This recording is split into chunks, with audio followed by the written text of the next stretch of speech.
RSSന്റെയും ബജ്രംഗ് ദളിന്റെയും ആയിരക്കണക്കിന് വരുന്ന തീവ്രവാദികൾ, വർഗീയവാദികൾ ബാബരി മസ്ജിദിന്റെ താഴിക കുടങ്ങൾ ഓരോന്നോരോന്നായി തച്ച് തകർക്കുമ്പോൾ നോക്കി നിന്നത് നരസിംഹറാവുവിന്റെ സൈന്യമായതുകൊണ്ടല്ല കാന്തപുരം ഉസ്താദ് നരസിംഹറാവിനെ സന്ദർശിച്ചത്. UPA സർക്കാരിൽ ഇടതുപക്ഷത്തിന്റെ പിന്തുണയോടുകൂടി വന്ന സർക്കാർ ആയതുകൊണ്ടല്ല മൻമോഹൻ സിംഗിനെ സന്ദർശിച്ചത്.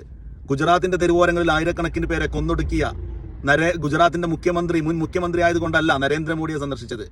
ഹിന്ദുത്വ ഫാസിസ്റ്റ് ശക്തികളുടെ വോട്ട് കൊണ്ട് ഭരണത്തിലേറിയ ഭരണാധികാരി ആയതുകൊണ്ടല്ല വാജ്പേയിയെ സന്ദർശിച്ചത്, ദേവഗൌഡയെ സന്ദർശിച്ചത്.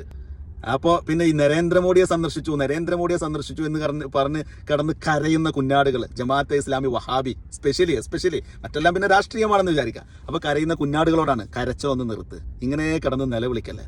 ഒരു രാജ്യത്തിന്റെ സുൽത്താനുൽ ഹിന്ദ്, ഗ്രാൻഡ് മുഫ്തി, അദ്ദേഹം ഈ രാജ്യത്ത് മുസ്ലിങ്ങൾക്കുള്ള പ്രയാസങ്ങളും മനുഷ്യർക്കുള്ള പ്രയാസങ്ങളും മറ്റു കാര്യങ്ങളും പ്രധാനമന്ത്രിയുടെ അടുത്ത് പോയിട്ട് സംസാരിക്കും, ചർച്ച ചെയ്യും, അത് വിശകലനം ചെയ്യും.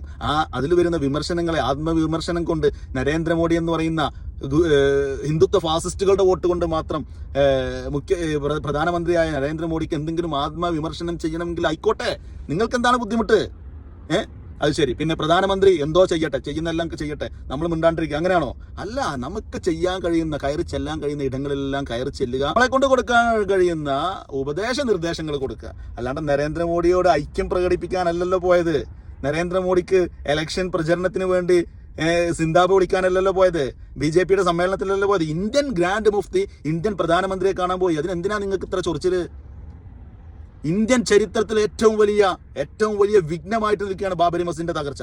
ആ ബാബരി മസ്ജിദ് പൊളിക്കാൻ കൂട്ടുന്ന കോൺഗ്രസ് സർക്കാർ, നരസിംഹറാവു പ്രധാനമന്ത്രിയെ കാണാൻ കാന്തപുരം ഉസ്താദ് പോയപ്പോൾ നിങ്ങൾക്കാർക്ക് ഈ ചൊറിച്ചിലുണ്ടായിരുന്നില്ലല്ലോ. ആഹാ, കൊള്ളാലോ.